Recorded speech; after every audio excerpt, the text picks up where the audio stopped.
So the Hawks have really surprised everyone this year. I mean, they're playing real well. They should have at least two All-Stars, Millsap and Teague at the least.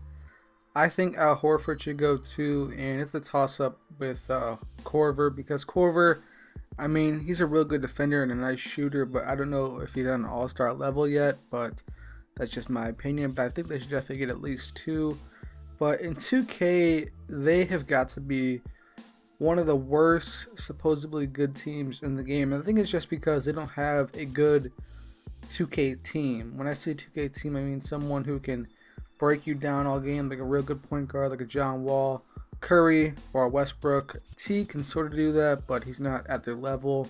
And the shooting, if the shooting was decent, like if the shooting was on 2K13's level, or maybe even 2K14 on next gen, I think they'd be okay. But shooting is so bad that it's really hard to keep up with this team. And the post game is just irrelevant because no one uses the post anymore. I mean, if you double in the post, odds are you're going to lose the ball anyway. And sometimes you can be wide open under the rim, and instead of going straight up, they would literally go the opposite way just because of someone behind them forced an animation.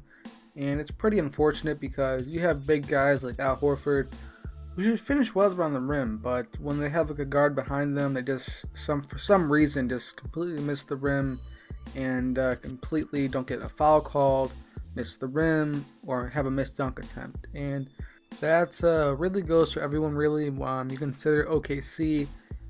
Steven Adams sometimes will make every layup in the game and start missing everything. I mean, you have Marc Gasol, who really is an MVP candidate, and he's missing wide open layups or dunk attempts. And I think they should just do for 2K16, have big men be more aggressive towards the rim.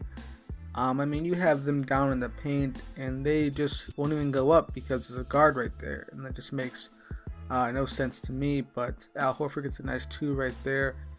And this game, I knew I was playing Anthony Davis, and Millsap isn't that bad, even though he's undersized. I think he's like 6'8", but I get this nice lob right there than Paul Millsap, and he can shoot the 3 as well. I believe he has 82 or 83 3 ball, and I definitely think in 2K16 they could be a real solid team. I mean, if shooting is decent and the post game is actually applied next year, I think they can do real well.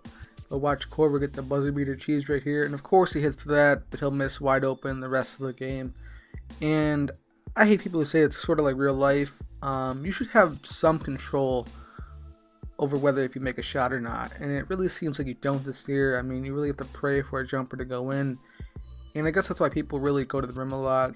I have literally played people who will not shoot an open jumper. They will go straight to the rim every time and only shoot the jumper when they absolutely need to, and that's really unfortunate because basketball is a beautiful game when it's played right and you shoot open jumpers and you move the ball real well, but really can't because 2K forces you to play like a scrub, really.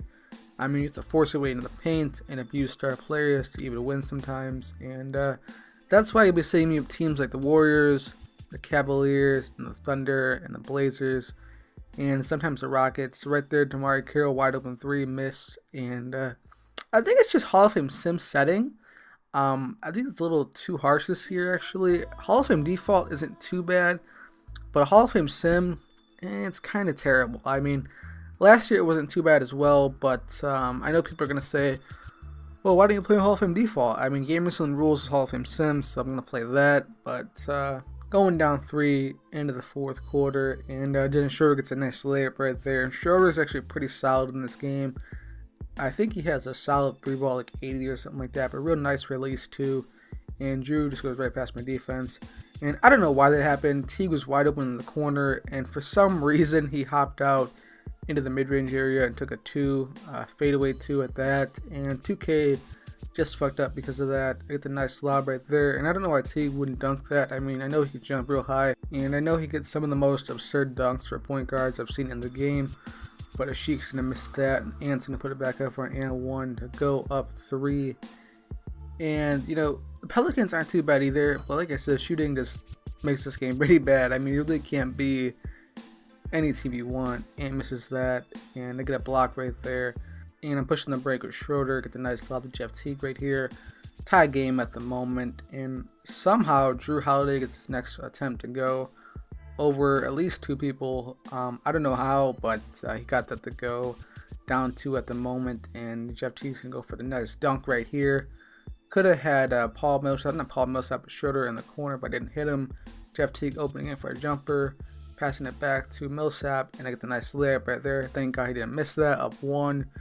And I know coming down that he's probably going to go to Anthony Davis, and look at this, goes right to him, gets a nice contact layup, and down 1 again. And right here, you know, I'm running my plays.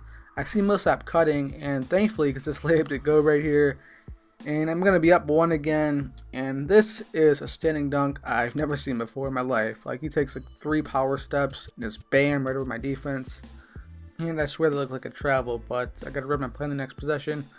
Thankfully, Eric Gordon tips that. I don't know why they were cutting, but 2.4 seconds left to go. I would try a lob here, but lobs really don't work, so I go to Big Al Horford down under the rim for the game winning standing dunk. Actually, he's going to try some Anthony Davis right here, and he's going to miss. But if you enjoyed the video, drop a like and subscribe.